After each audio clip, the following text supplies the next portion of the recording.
नमस्ते सबैजनालाई र फेरि पनि स्वागत छ मेरो अर्को नयाँ न्यू भिडियोमा। आजको भिडियो भनेको हामी अर्जुन चौपरी बजार छौँ। पछाडि भनेको रैती भयो, यहाँबाट माथि सब अर्जुन चौपरी हो। अनि अर्जुन चौपरी गाउँपालिका अनि हामी चाहिँ वडा नम्बर 2 हो। यहाँ चाहिँ वडा नम्बर 1 पर्यो। वडा नम्बर 2 माथि हामी हाम्रो गाउँ गाउँतिर छ। त्यो तपाईँले भिडियो हेरिराख्नु भएको। आज चाहिँ मैले देखाउने भनेको तपाईँलाई मास्तिर नवग्रहको मन्दिर छ। त्यो नजिकबाट खिच्न मिल्दैन, हल्का टाढाबाट खिच्छु। यहाँ चाहिँ ओमसोम छ, यता रैती छ पछाडि, अनि यता अर्जुन चौपरी बजार छ। सबै नजिकबाट खिच्न पाउँदैन होला, यहाँको रुलहरू ब्रेक गर्न पनि भएन, कसैसँग हामीले पर्मिसन लिएको पनि छैन। अनि यदि हामीलाई समात्यो भने फेरि हाम्रो जब समात हुन्छ ड्रोनहरू पैसा तिर्नु पर्छ के हुन्छ, त्यो आफ्नो ठाउँमा छ। त्यही भएर सर तपाईँलाई देखाऊँ भनेर आज यस भिडियो लिएर तपाईँको सामु प्रस्तुत भएको। अनि ढिलो नगरिकन आज भिडियो यहीँ सुरु गर्न चाहन्छु। अनि सुरु गर्नभन्दा पहिला केही तपाईँलाई भिडियो मनपर्छ भने लाइक गरिदिनु होला, केही सल्लाह सुझाव छ यस्तो गर्नुपर्ने भन्ने केही छ भने कमेन्ट गर्नु होला, र मेन कुरा चाहिँ सब्सक्राइब गरेर मलाई सपोर्ट गरेर नबिर्सिनु होला। यति भन्दै आजको भिडियो यहीँ सुरु गर्न चाहन्छु। तपाईँ रेडी हो नि त? रेडी। Let's go. त्यसरी है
ड्रोन हामीले उडाएर आइसक्यौँ। अनि भाइहरू कस्तो लाग्यो? राम्रो छ होइन?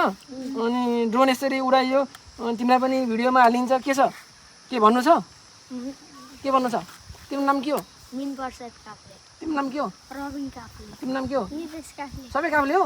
ए बाबा ल ल अहिले बेलुका भ्लग आउँछ, भ्लगमा हेर्ने है। मेरो नाम मनिष पौडेल। हजुर है। भर्खरै हामीले ड्रोन उडाएर लिएर आइयो। कस्तो लाग्यो तपाईँलाई ड्रोन? माथि नवग्रह भन्ने देख्नु होला। हाम्रो यो नेपालमै सबैभन्दा पहिलो भन्छन् कि एक भन्छन्, त्यो त खासै थाहा छैन। तर नवग्रह हो, यहाँ 9वटा ग्रह मन्दिरहरूको देवताहरूको यहाँ पूजा हुन्छ। तपाईँले ओमसम देख्नुभयो, रैते देख्नुभयो, बजार देख्नु, सबै देख्नुभयो। अनि सुरुमै मैले यहाँ परिचय गर्न पऱ्यो, म बिर्सेछु। यहाँ छ मेरो भाइ छ, हाम्रो यहाँ साथीभाइ यो मनिष भयो। हाम्रो क्यामेराम्यान तपाईँले चिनिराख्नुभएको, देखिराख्नुभएको हिमाल भइहाल्यो। अनि म भइहालेँ।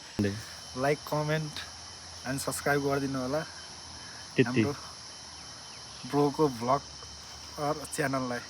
अनि आज हामी तिनीहरूले यस्तो भिडियो लिएर आयौँ। तपाईँलाई भिडियो कस्तो लाग्यो? भिडियो एकदम मन परेछ भने अनि हट दिएर लाइक गर्न नबिर्सिनु होला। अनि मन परेन यस्तो भयो भनेर केही छ भने कमेन्ट गर्नुहोस् र फेरि पनि सब्सक्राइब गरेर मलाई सपोर्ट गर्न नबिर्सिनु होला भन्दै आजको भिडियो यहीँ अन्त्य गर्न चाहन्छु। तपाईँको दिन शुभ रहोस्। यस्तो भिडियो देख्नको लागि सब्सक्राइब गरेर जोइन हुन नबिर्सिनु होला। हस्त बाई बाई, जय नेपाल।